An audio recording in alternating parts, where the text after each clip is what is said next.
on a whole nother level. Girl, he only fucked you over cause you let him. Girl, I guess he didn't know any better. Girl, that man didn't show any ever. Do all I can just to show you you're special. Certain it's your love that holds me together. Lately you say he been killing the vibe. This is a video about 2 scary stories that will give you nightmares. Number 1. The Watcher. For those of you who don't know what Snapchat is, I'll explain. Snapchat is a phone application that allows the downloader to take a picture or video, and send it to their friends who also have downloaded the app. The kicker is, the app allows you to send the picture/video only for the time you choose. Once the viewer opens the photo/video and the allotted time runs out, it can never be opened again.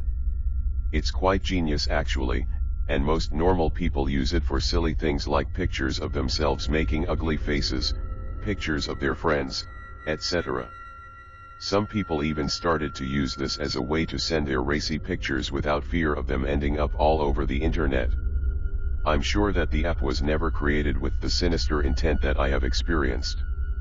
I downloaded the app to communicate with my friends, same as anyone else. Everything was fine for the first several weeks that I had it.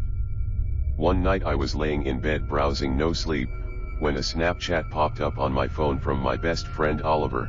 He lived about 1,200 miles from me due to me moving. I opened it expecting to get a giggle out of whatever he sent, but instead all I got was confusion. It was just a picture of him sleeping. The thing was, it was taken from across the room though, so it wasn't him holding the phone up and faking it. The time ran out and the picture force closed, leaving me lost in wonder. 10 minutes went by and it felt like 2 seconds. Another Snapchat notification pops up from him. I hesitantly open it and it is the same picture, just about 4 steps closer. Now I am a little weirded out. Another 10 minutes and another notification later. I am getting creeped out at this point. I open it and it is again the same picture, just several steps closer. 3 pictures in total and I do not want to see a 4th, but 10 minutes and another notification later, I got a picture that changed my life. The 4th and final picture was a close-up on his neck. It was sliced clean through. His pillow was soaked in blood. What I thought was just the color of the pillowcase was actually his blood. It makes me sick just thinking about it. I can't unsee it. Ugh, this is hard. I immediately called his house and woke up his parents. They went into his room and found nothing but their dead son, his hair blowing in the wind coming in from the open window. After an investigation, it was brought to my attention that the Snapchats were sent to every friend on his list, not just me. I started calling everyone, and we all got the same pictures, including the 5th one, and all that included was a picture with words written in permanent marker, "I'm coming for all of you." I changed my number, got a new phone, we all did. It didn't help. One by one he, or she, no one knows, but either way he came for us. My friends were dying and there was nothing anyone could do. There was nothing trace because the Snapchats were all sent from our own phones. We tried deleting the app, but that didn't work because we would wake up and it would be downloaded again. There is no escape, no way out. I woke up this morning to my roommate knocking on my door, asking why she heard my window open in the middle of the night. I think I'm next. Number 2 on our list we have, the story of the killer. Once in the rainy town of Taos, New Mexico, a teenage girl known as Sarah Winderson sat on her bed, talking to her boyfriend on Snapchat. He was a flirtatious young lad, straight A student, track star, handsome, everything a girl would want in a man. He wasn't perfect, however. He suffered from a mental condition called intermittent explosive disorder that caused him to go into fits of uncontrollable rage whenever he was stressed out. His parents having constant divorce battles never helped this. It made him hard to be with sometimes, but he always said to her, "No matter what, I will always love you, baby."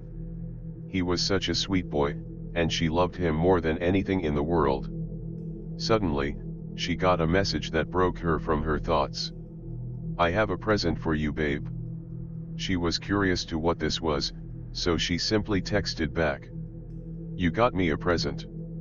You know how my parents always hated you, how they always said I was too good for you. This made her suspicious. Sarah did remember his parents interrupting one of their makeout sessions when they started a screaming match right in the middle of the living room. His parents always called her a worthless bimbo and a dumb broad, but he always reassured her that she wasn't. He must have gotten them to change their minds. Sarah muttered to herself. All she simply texted was yeah. Well, there's no need to worry about them anymore. He texted back. She screamed. The picture that was included with the message was terrifying. It was his parents, hanging from the ceiling, with blood streaking their lifeless bodies. They were gutted like fish, their organs missing. What the hell is wrong with you? She texted, tears streaming down her face, making her mascara run. They were calling you trash, and I got mad. Our problems are solved, baby, we can be together forever. She felt bile building up in her throat, all her romantic feelings for him slipping away. I don't want to be with you anymore. I don't love you. You're a psycho. She texted. It took at least 20 minutes for him to respond. The message popped up on her screen.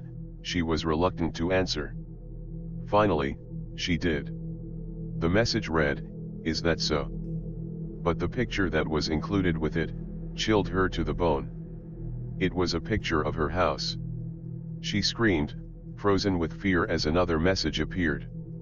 She didn't answer it. She cried with deep, hiccuping sobs. She thought he loved her, and to give her that gruesome picture, she couldn't bear even looking at him.